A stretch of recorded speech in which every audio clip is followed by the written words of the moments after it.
To quote the Binibining Pilipinas theme song, they're the perfect symbol of the people rich in heritage and love.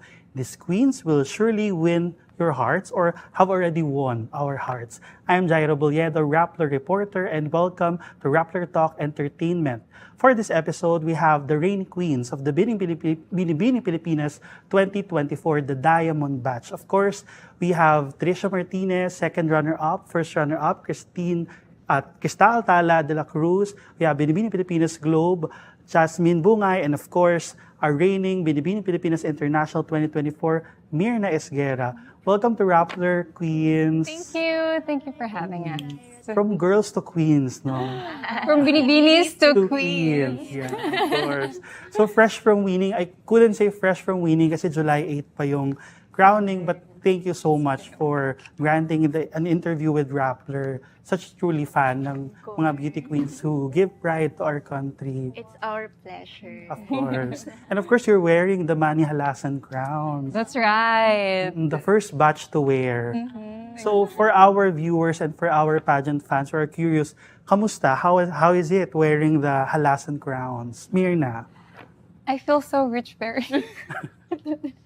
No, but being the first wearer of the Manihalasan crown, it just means so much to us because we are the diamond batch, and knowing that we are wearing a diamond crowns really prove that this batch is something more. We are special and we deserve so much that wearing this is just something beyond the prize itself. Jasmin?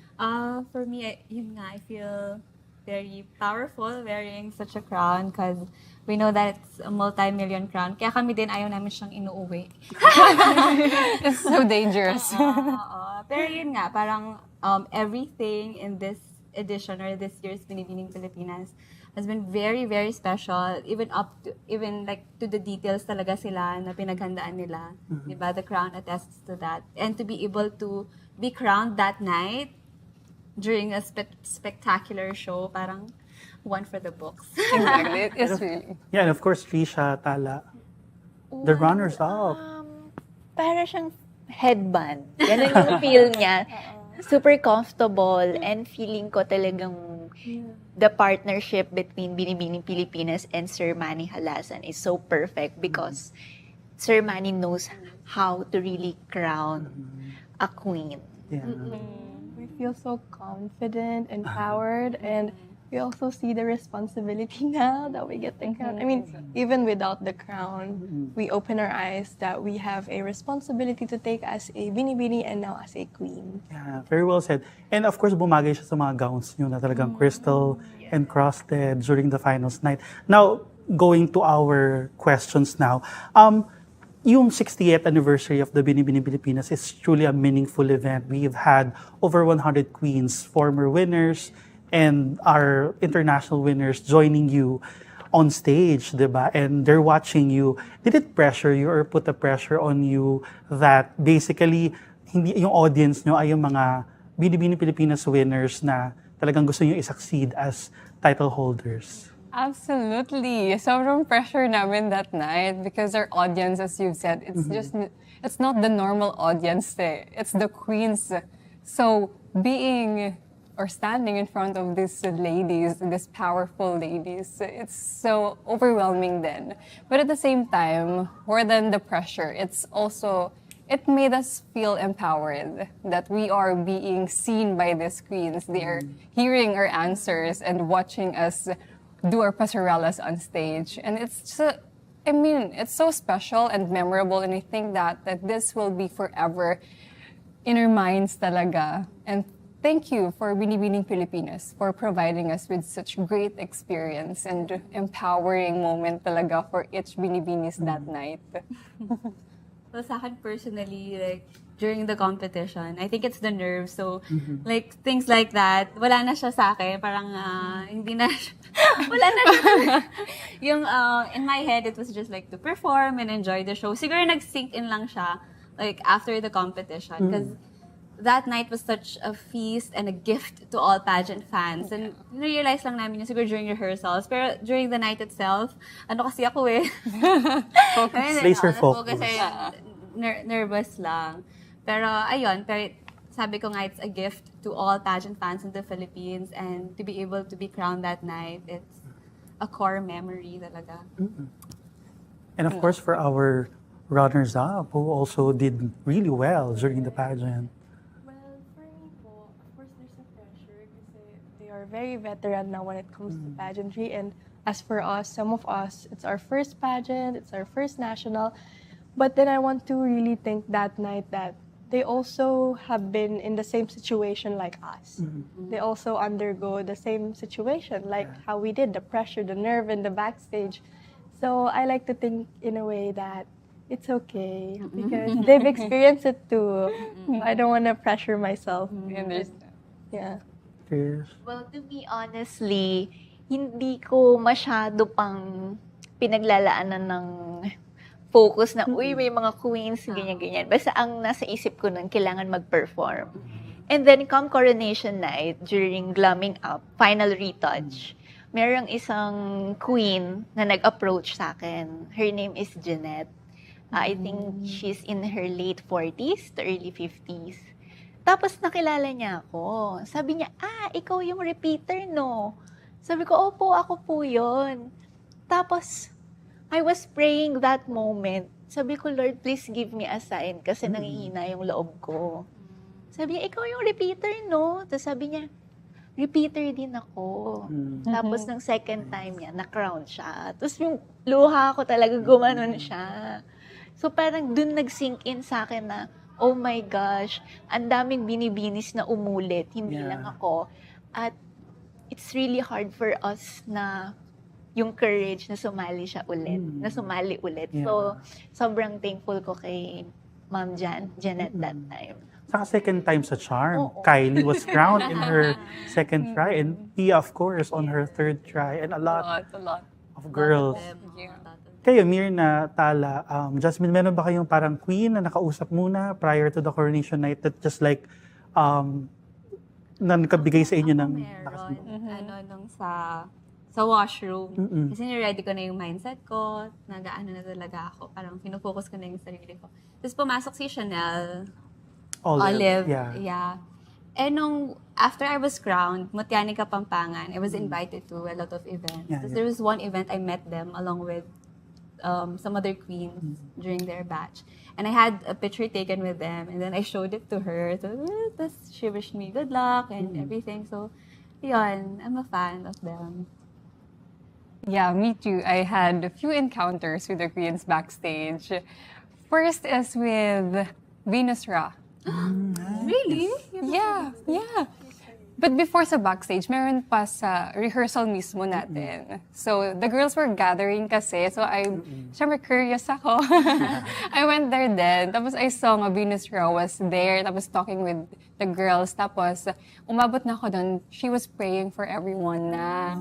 Yeah, and during that time, talagang yung mga girls, we can't stop ourselves from crying na. Kasi parang 3 months, 3 months we've been there, so all the pressure, all the stress, the frustrations, na really stressed that moment. Then after that, I had ulit na encounter with her sa backstage. This was before the crowning moment. Yeah, so she was there, tapos I came to her, I tell her, you're so beautiful and your story really inspired me. Sabi niya, no, you're prettier. Sabi niya ganon. Tell people na it came from me na you're prettier. Sabi niya ganon. And also I had encountered with Emma Tiglao. Yeah. Kasi she's from Pampanga and I was raised and born in Pampanga. So I'm really a fan of her. So one time we had a moment together. This was during her Binibining Pilipinas journey, and she was making her video for her national costume. And I was with her during that time. Yeah. The winning national costume. Exactly. The iconic. So I was there, and I was really witnessing everything. Kasi that time, the vibe of the set was not good talaga. Parang, it's gloomy, everyone is tired, you know naman how it is.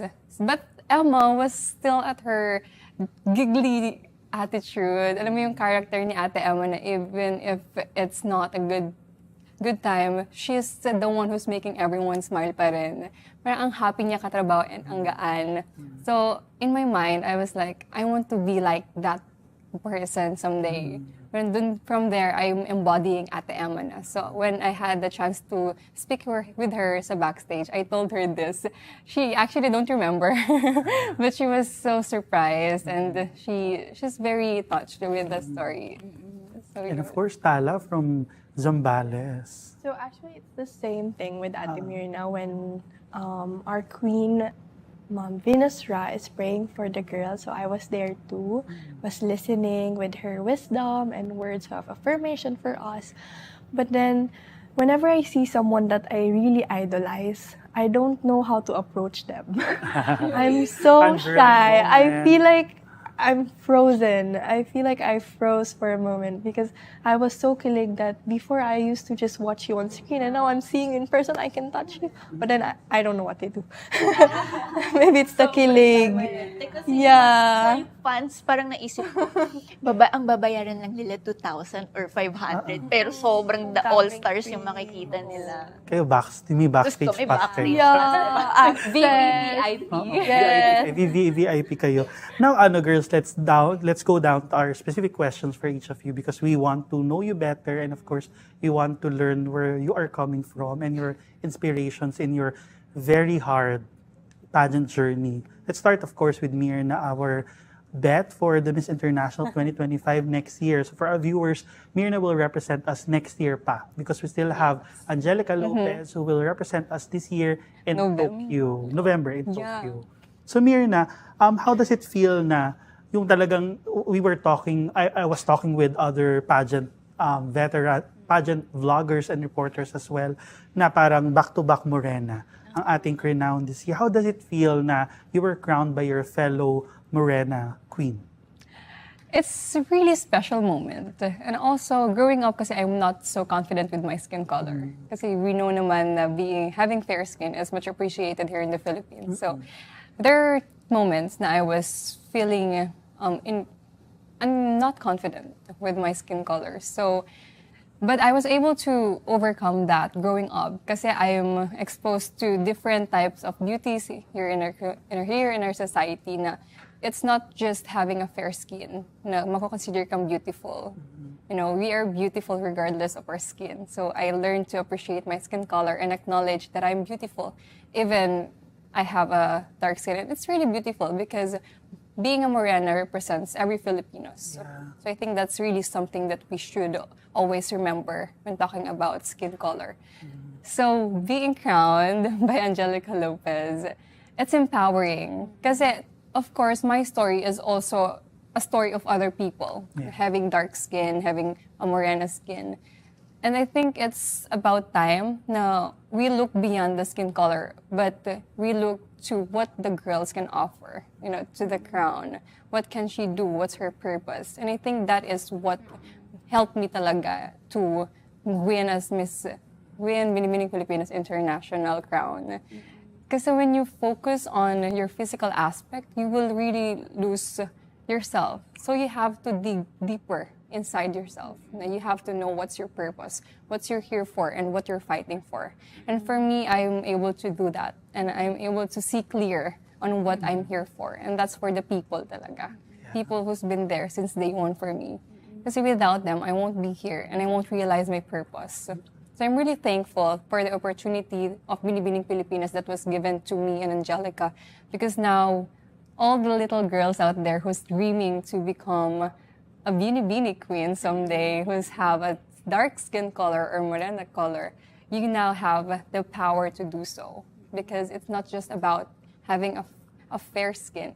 It's about being who you are as a person, what your character is. And as long that you have that, you have your story with you until here in Binibining Pilipinas, then you are powerful and you can be one of us. And on the surface, I think her crowning and her being crowned also broke the prototype. Yeah. Diba? Miss International is only for Fair skin. Yeah. Yung mga ganito, diba?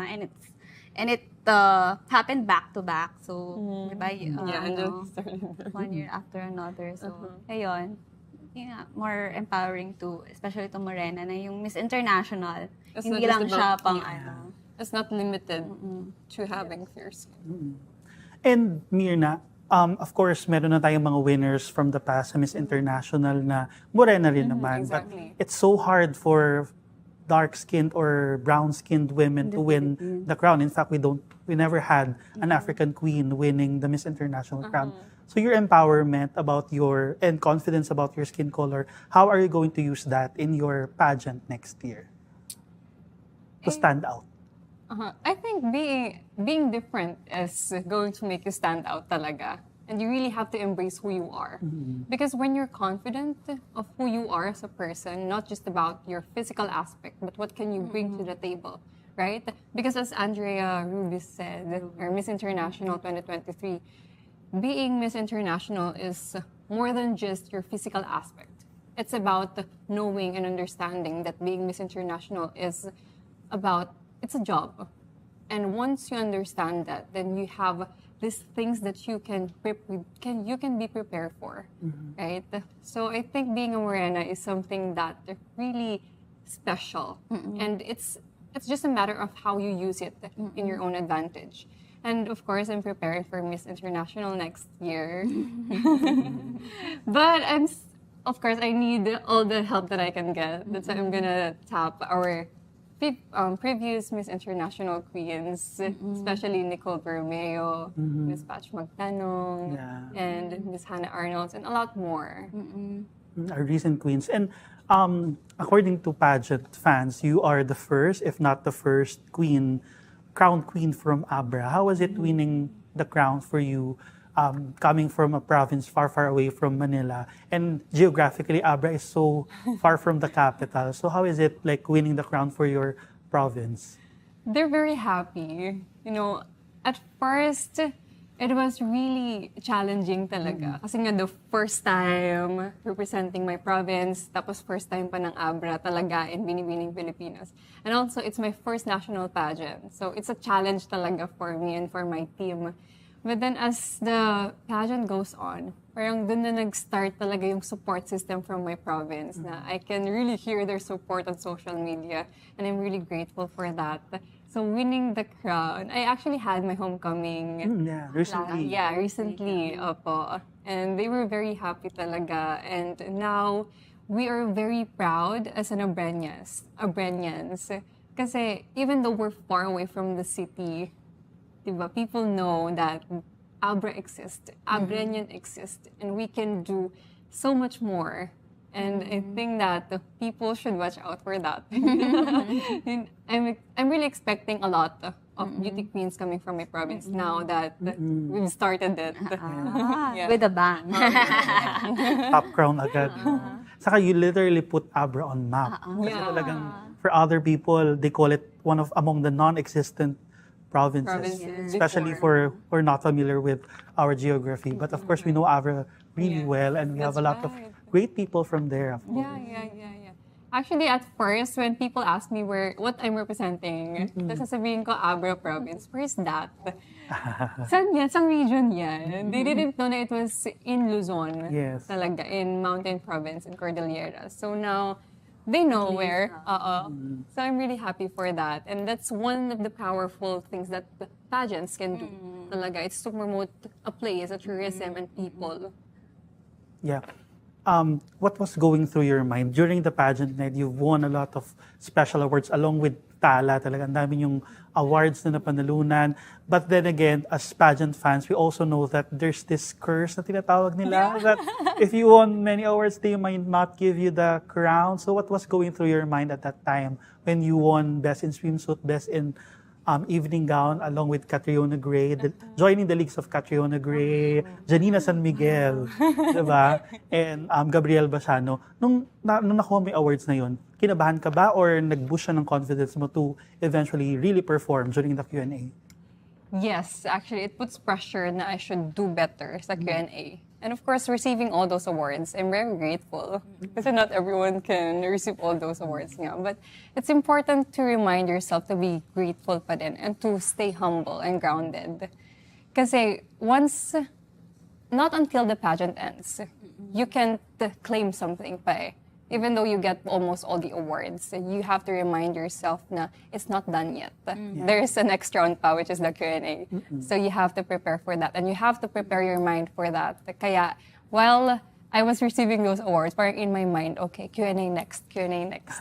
Tapos parang I'm manifesting na in my mind na it's gonna be a good answer talaga, na I'm gonna provide a good answer. And I'm imagining it, that moment talaga na I'm speaking confidently and straight, tapos tatapusin ko yung answer, yung question, ganun. So, it's really about focusing pa rin, even though you're receiving all those awards. You have to stick to what you're there for. And of course, it's not just the awards, but the crown.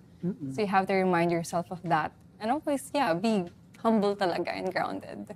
She was very silent. I was concentrating talaga dun sa gilid. Pero pag naka-aura ka na agad. I mean, suring, di ba? Game face on. Even pag hindi ka pa yung turn mo, talagang naka-ready ka na. Yeah. And you did really well. Just last one question from you for now, Myrna. Representing Abra is really a great, moment for you and an honor, of course. But we've had a lot of like queens from North who won in the national pageants and international pageants. Bilang isang queen from the North, anong distinct characteristic ng isang binibini from the North yung meron ka at magagamit mo sa laban mo sa susunod na taon? For me, it's dedication talaga. And always continuing no matter what happens. In the North, we've faced a lot of natural calamities, especially in Abra. Kasi halos every hour talaga na-experience kami ng earthquake. And also what happened last July, it was in 2022 July, na naranasan namin yung super lakas na earthquake. Yeah. But from there, we still choose to go to pa rin, to continue. And I think that's one thing talaga na from people from the North can agree with me that we are resilient and we will always push through no matter what happens. And that's what I did. Kasi being in Binibining Pilipinas, we've faced lots of challenges talaga. But it's important to remind yourself, as I said before, to stick to your roots and always remember your reason for being there. Kasi that's going to be your fuel to continue. So reminding yourself of who you are and what you're capable of, it's something na magiging powerful ka thinking those, and you will choose to remember na talagang you're strong and you're confident and you can do everything talaga. Yeah, very well said, Myrna. Now, let's go to our reigning Binibining Pilipinas Globe, who will represent us this year in Albania and Europe later this year. Jasmin Bungay of the Pampanga's Pride. Of course. Pampanga's Best. Pampanga's Best. Pwede naman. Pindang. Alluding to our Tocino, di ba? Nag-promote pa. Globe ba talaga yung target mo when you joined the Binibining Pilipinas pageant? Is Binibining Pilipinas Globe your target pageant? Kasi, di ba, may mga feet per pageant? Or kung ano talaga yung ibigay sa'yo and you're willing to represent the country? Like, ever since, I've been very transparent about it. Like, my goal is really Miss International. Like, ever since college, even when Miss Universe was still part of Binibining Pilipinas, I would always tell my friends na ako gusto ko Miss International. Kasi, di ba in Miss International, you don't have Q&A before. Speech. Yeah, it's like a prepared speech. So, it's less pressure and less difficult kasi you get to prepare your speech na prior. So, joining Binibining International, that was the goal. But then we don't always get what we want, but you'll eventually get what's best for you. So it's Globe. Let's go Globe. And Globe is really a respected yes. pageant. We've had a lot of winners from Miss Globe. Yeah, the last one was Maureen Montaigne. Yeah, in She 2021. messaged me after, I think 2 days after Coronation. She invited me to a dinner. So, yeah. Nag-dinner kayo. Not Wala, yet. not She's still yet. in Europe. So, she told me she's gonna be back on August 15. And then after that, maybe we can meet and discuss about The how I can pageant. prepare for the pageant. Yes. Especially na lapit na.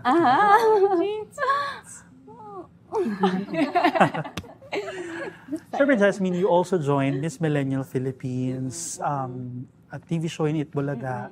Maraming queens natin na nanggaling doon, like Nicole Borromeo, di ba? Who also, Jairo Bolledo, who also from the Miss Millennial Philippines.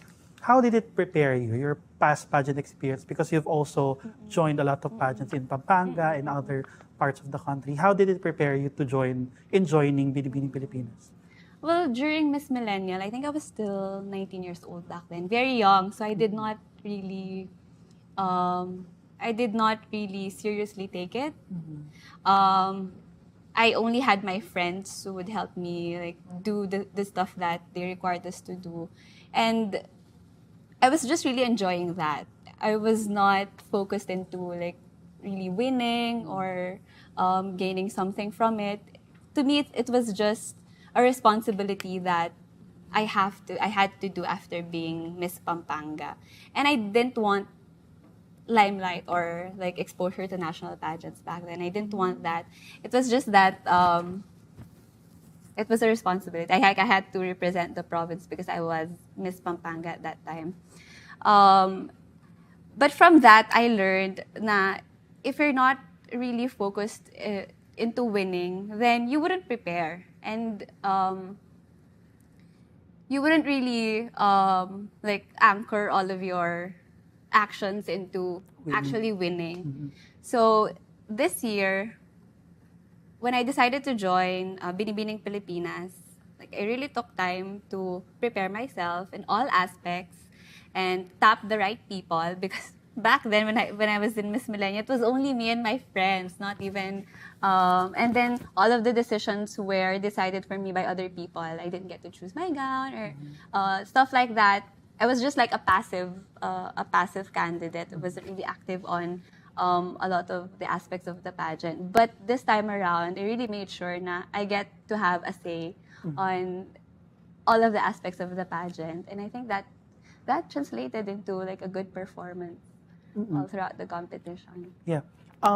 You were a silent killer during the pageant. I mean, you're among the top favorites, along with, of course, Tala, Myrna, and Trish. But what solidified your performance was during the Q&A. I mean, after the Q&A, if you can read the Twitter, the X posts and Facebook posts, talagang they were really rooting for you the moment you answered the question about Soji Bill. What was going through your mind?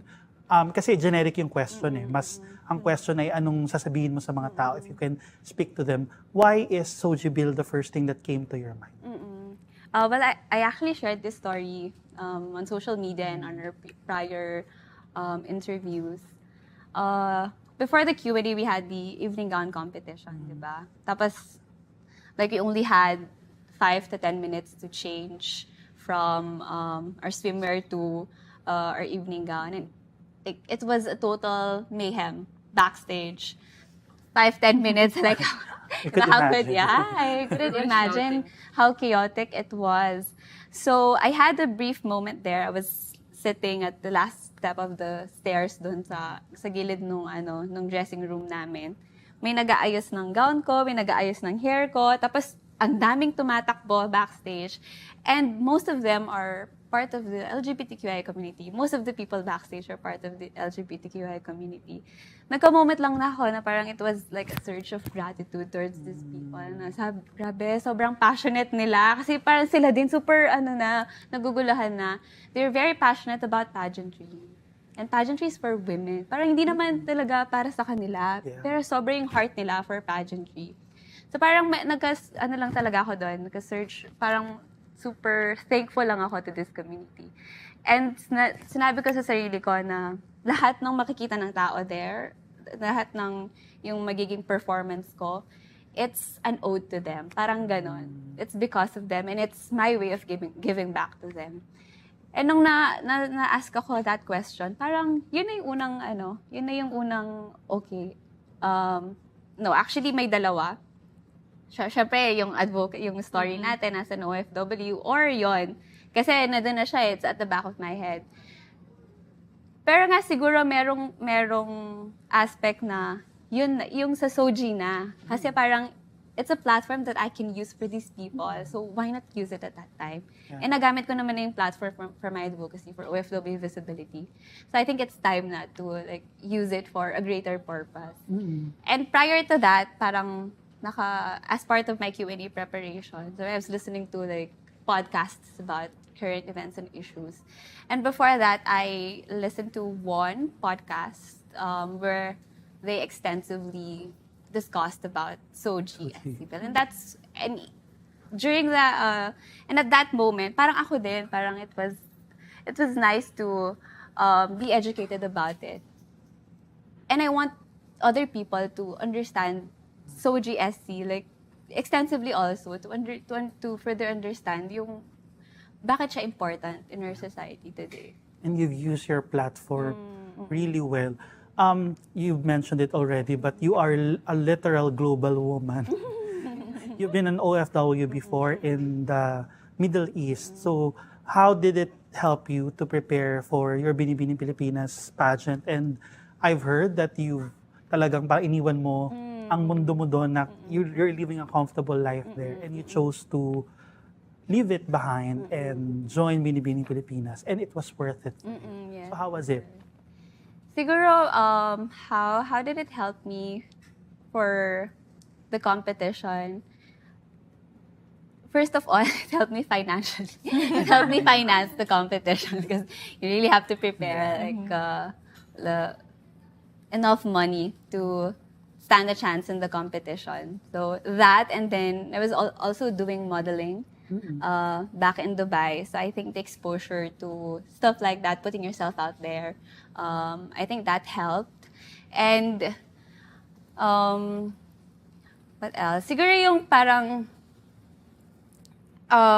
year after year kasi I was contemplating about like joining. So for the past 5 years, every year, parang merong questions sa akin, okay, sasali na ba ako? Okay, di pa ba? Ganon. So finally, last year, I really decided to like go for it. So yun siguro yung nag-fuel din sa akin yung pag-wait ko for 4 years. And then parang at that moment sabi ko, yung pag-wait ko na yun, all of the experiences that I had, all of the learnings, the struggles, the difficulties, all of the victories, like everything that happened during those 4 years, it would translate to something. And siguro yung nag-fuel talaga sa akin na mag-perform well was making everything worth it. Na eventually naman, diba? It was worth it. Yeah. And of course, you will try your best to win the 3rd crown. Fourth? Third? 4th, if we're gonna count Miss Maricar. Yeah. Thank you, Jasmin. Now we're down to our runners-up. Of course, we're also very interested about their stories, diba? Starting with Tala, among the heavy favorites, diba? Especially sa Araneta, ang ingay, grabe talaga. Ang daming supporter, parang dinala ni Tala yung Zambales dun sa Araneta. So Tala, you've joined before. You were crowned Supermodel International Philippines before. Were you able to join Pageant International, diba? Unfortunately, it wasn't able to pursue that pageant. So me and my team, my manager Nanay Meg, we decide na it's the diamond year. It's very like special. So why not join now? Kasi the pageant, it keeps on moving and the momentum is there na, and I really want to use that momentum, the adrenaline, for me to perform and give all the things that I practiced into reality. Yeah. Kaya we decided not to go for it po. We've had a lot of amazing queens from Zambales, CJ Opiaza. Yes. Megan Young is from Olongapo, diba? So how did the local pageant scene shape you in the Zambales, for your national pageant? Well, prior to joining Binibining Pilipinas po, I was the Binibining Zambales 2023. I'm batchmate with Ate Anita Rose Gomez. Anita Gomez, yeah. Batchmate po kami. So it really shaped me into being the woman that I want to be, a Zambaleña that want to represent her province in the best possible way, with pride and honor. That's why I'm so grateful na I get to have all those experiences in my province and other pageants because it really hones me. I think all of us can agree na lahat ng pageant na we've been through, it really shaped us into improving. Like every pageant that we go to, we improved, we change, and we become better. You're very young, you're still in college. Yes. You have a lot of years ahead of you. So, how did your experience in the Diamond Batch, ano yung mga dadalhin mong lesson dito moving forward? Especially that if you will choose to continue your pageant journey, what's the one lesson that you will bring with you? So yes, I'm still a student. It's really hard po. Just like Ate Jasmin, she has a life there. Ate Myrna, she's also graduating. It's so hard for us to juggle everything. But then if you really have the heart and the purpose into joining a pageant, you will pursue it. So one thing that I really learned about Binibining Pilipinas is that when you join a pageant, you really have to have the drive. It should be about you.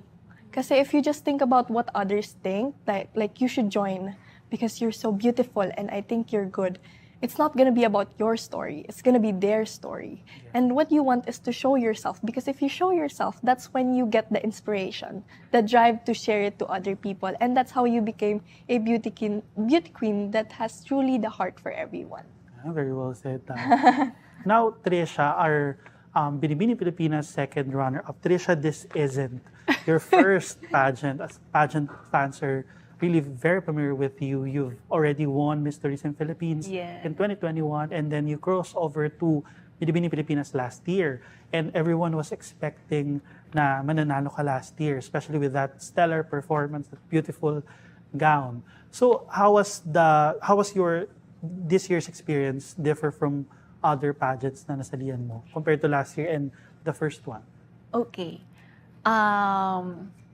Yung last year, yung first try ko with Binibini, it totally changed my mindset. It humbled me and it made me self-reflect for the rest of the year. So when I decided to join again, I knew that okay lang kahit walang awards. Basta you get to perform. It's not about the awards eh. And after all, I got most of them naman. So I think it's time to give naman sa ibang girls. So hindi naman ako na parang, dapat akin pa rin to, akin pa rin to. Hindi. And at the same time, alam ko na kung ano yung mga magmamatter at hindi eh. So yun yung advantage ng repeater. And at the same time, I thought I'm gonna close my doors na to pageantry after last year's stint. But then again, people around me, okay naman ako, masaya naman ako sa experience. Pero makita mo yung mga taong close sa'yo, umiiyak, heartbroken, parang hindi ka na rin magiging okay. And then a lot of people are asking me, why did you join again? And I kept on telling them, it's really about the people around me. Parang it's a celebration of talent, skills. Pero lately ko na lang na-realize na yung pagsali ko, yung kamba ko, it's more of self-love.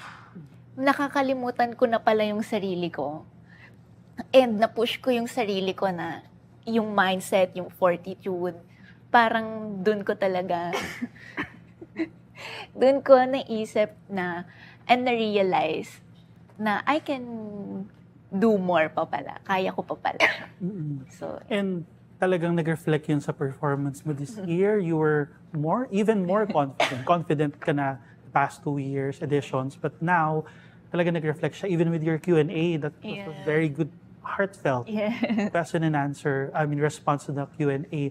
And speaking of your Q&A, you are a licensed dentist. And you have a career outside of being a beauty queen. So, just to repeat the question, and we're very interested with this. How do you manage your time? Literally. As a dentist and as a beauty queen, part-time beauty queen, part-time dentist. Yes. You know what, Jairo? Sobrang kabado ko ng Q&A kasi nga, pang 13 ako. So parang 3 na lang yung natitirang question. Lahat nung natanong sa kanilang question, aral ko. So sabi ko, ano kayong itatanong sa akin? Parang wala na. Tapos parang destiny talaga na parang for me talaga yung question. Siguro one of my strength talaga is multitasking. And hindi ko naman siya magagawa mag-isa. Of course, I have a lot of people behind me, yung mga gumagawa behind the scenes, no? So I'm really grateful for my team sa clinic, yung mga doctors ko na nagjo-duty na sumasalo ng mga pasyente ko. Also, dental clinic is not just about oral health, it's also a business. So at the same time, I try to manage it pa rin naman kahit wala ako. So napakahirap. Up until now, hindi ko pa rin alam paano ko nagagawa lahat yung mga bagay-bagay. Meron lang akong time siguro na, okay, for this specific time, dito lang muna ako magpo-focus. Mamaya na yung iba. Kaya nga nung tinatanong nila ako, kinakabahan ka na ba? For the coronation, hindi pa, mamayang mga 7 p.m. pa ako kakabahan kasi may ginagawa pa ako. Pressure. Oo, may schedule siya. Parang schedule ng breakdown. Hindi pa ako nagbe-breakdown. So, mamaya pa ako magbe-breakdown. Naka-schedule yan. And Trish, many people were hoping in 2021 that you will represent the country sa Miss Tourism pageant. Unfortunately, it did not push through, but your successor, Justin Felizarta, represented us and placed us runner-up. Yung pangarap mo ba to represent the Philippines and wear the Philippine sash, is it still there? I mean, does it still stand? Feeling ko, parang, di ba, yung una, parang hindi talaga ako pinapalabas ng bansa to compete. My family and I are very excited, was very excited, rather. Kasi yung sister ko, IFW siya, so ready na siya pumunta ng Lebanon. And then, parang biglang hindi nangyari, ganyan-ganyan, and then now, second runner-up. So, parang feeling ko, ayaw talaga akong palabasin ng bansa, eh. So, I think, meron din talaga, yun nga, meron pa akong isang calling din with my patients. But, let's see, in the future, I think, malay mo naman, biglang magkaroon ng something, di ba? So, at least, Tala and I are waiting. ready. And ready, of course. Success in transit nga, sabi nga nila. Diba?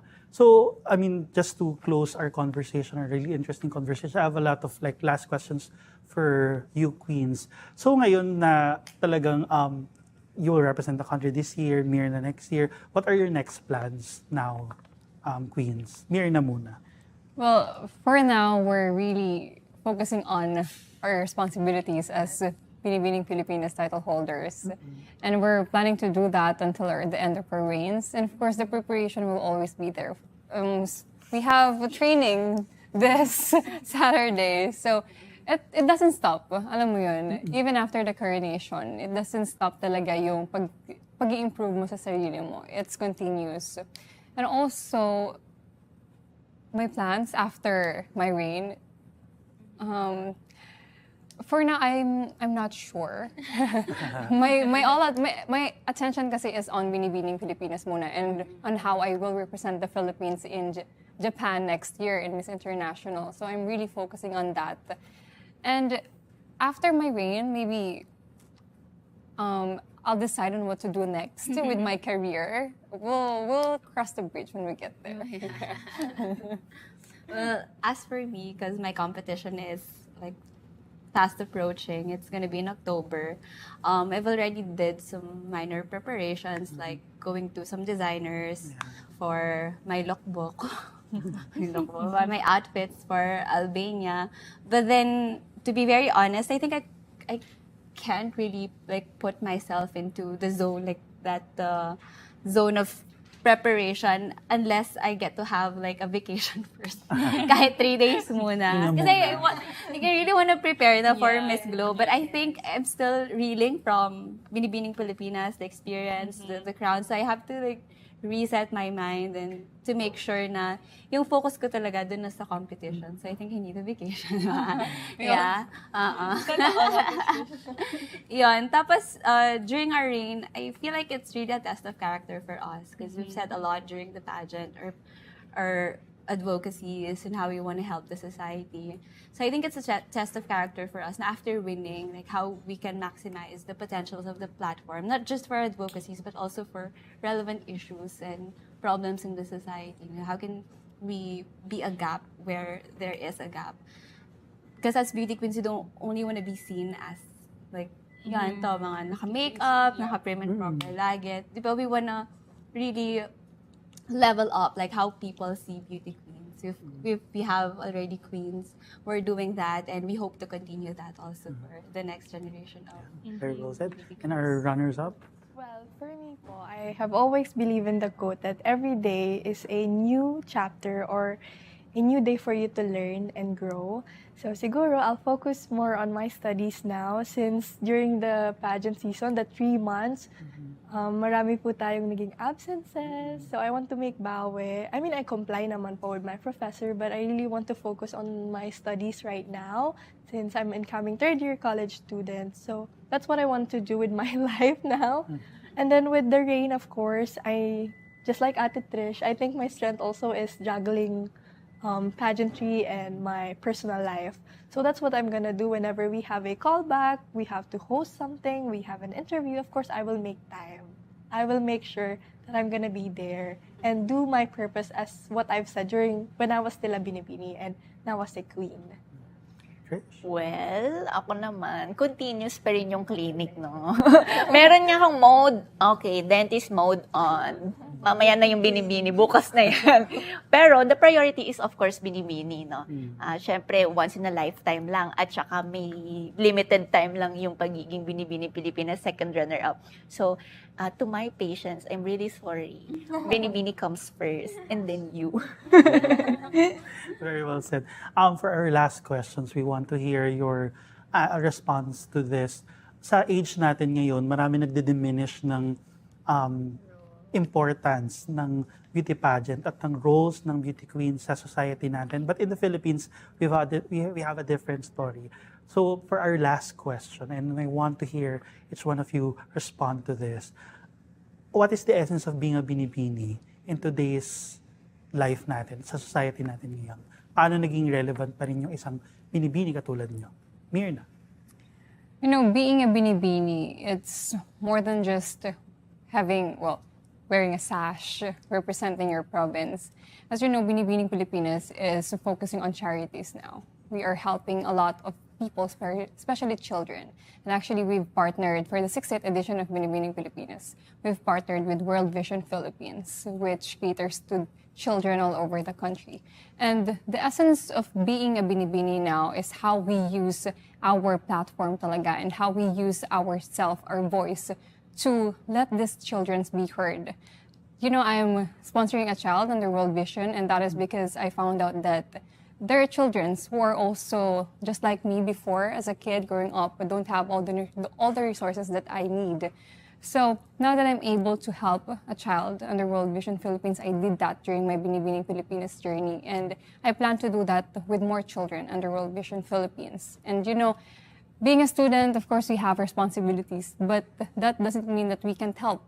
And me being a student, I was able to do this. So how more if all of us in this room or everyone who's watching this interview can do the same thing? Like, how many more children can we help? And I think that's the essence of being a binibini and being a queen itself. That is to really empower those whose voice wasn't being heard before. Because we can always do so much in our life, but what about what we can do for other people's life?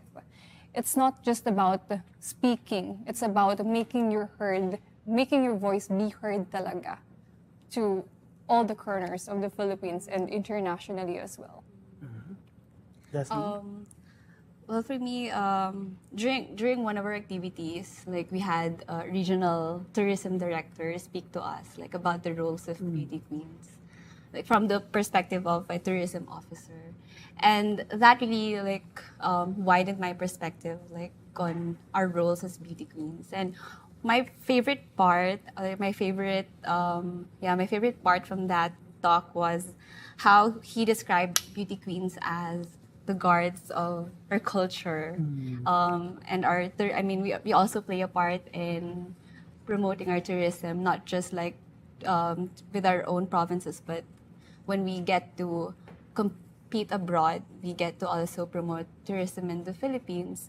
And well, aside from that, I also believe that, especially in the Philippines, as a country who's very big on pageants, that we beauty queens, we may not have the answers to a lot of the issues in the society.